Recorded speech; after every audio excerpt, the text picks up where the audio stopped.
嗱，好多人都話比目魚又腥又唔好煎，容易爛。咁今日就分享下煎比目魚嘅小技巧俾大家啦。比目魚咧，我哋買翻嚟，因為佢本身含嘅水分係好多嘅，流水解凍之餘啦，你一定要用毛巾索乾佢，有咁乾得咁乾，量係唔可以有水分喺面頭嘅。如果塊毛巾濕咗啦，咁你就要換過一塊，索到冇水分為止。煎任何嘅魚都係你保持住佢嘅面頭夠乾身嘅，佢就唔容易黐底噶啦。OK， 索乾比目魚之後，可以基本調味就放啲海鹽同埋白胡椒。海鹽啦，其實同煎牛扒嘅量係差唔多嘅。放普通鹽都得，但係海鹽就會鮮味一啲嘅。有啲人中意呢個時候就放啲檸檬汁或者白葡萄酒，我就唔中意嘅，因為咁樣佢會影響嗰個肉嘅質地。白胡椒係海鹽嘅一半，盡量滲均勻啲，滲唔均勻嘅揾個手掃均勻佢。記得海鮮或者啲白肉就要用白胡椒，就唔好用黑胡椒啦。黑胡椒煎起身就好似辣辣塌塌咁樣。OK 啦，唔需要醃嘅時間嘅，直接就已經可以煎噶啦。熱鑊凍油，微微有少少煙嘅時候，放油落去，啷均勻啦，等佢形成咗一層油膜。當然用不粘 pan 嘅難度就會降低好多嘅。夠熱啦，就放落去，唔好急住去反佢，等佢慢慢煎上顏色，嗰個面硬身啦，先再嘗試去喐佢。記得煎任何魚都係一定要保持住旁邊係有油泡嘅，咁先夠油嘅。如果有時彈走咗啊咁嗰啲，你要補翻啲落去。煎緊嘅時候咧，比目魚佢本身有好多油脂嘅，佢可能會分泌多啲出嚟啦。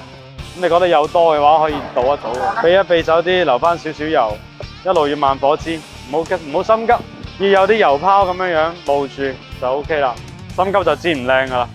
接觸面嘅地方微微有少少金黃色啦，就即係證明底嘅位已經夠顏色啦。呢個時候可以嘗試下去反一反佢。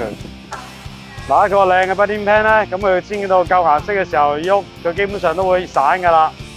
咁呢個時候反轉佢，溫柔啲啦。比目魚嘅肉質本身就係嫩嘅，後尾可以放啲牛油、檸檬汁。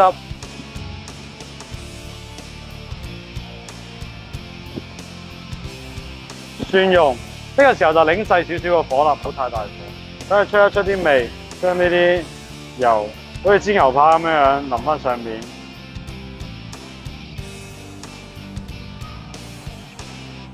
等佢食一食啲香味入去。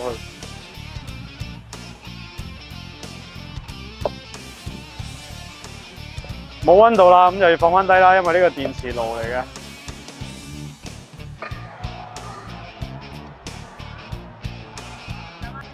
煎到啲蒜蓉微微有金黃啦就夠啦，唔需要太過重顏色咧就會苦。上碟，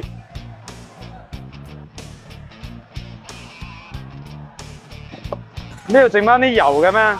所以咧就將呢啲番茄丁、青瓜丁同埋甜椒丁放落去做一個配菜啦，唔好浪費啲油。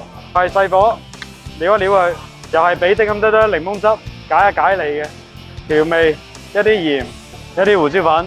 整大個火佢，俾啲咁多白葡萄酒，出一出味。咁亦都係攞翻嗰個煎魚嘅嗰啲油，做翻個汁啦。好，啲配菜可以放埋一邊，做一個伴碟啦。咁啊，檸檬角裝飾。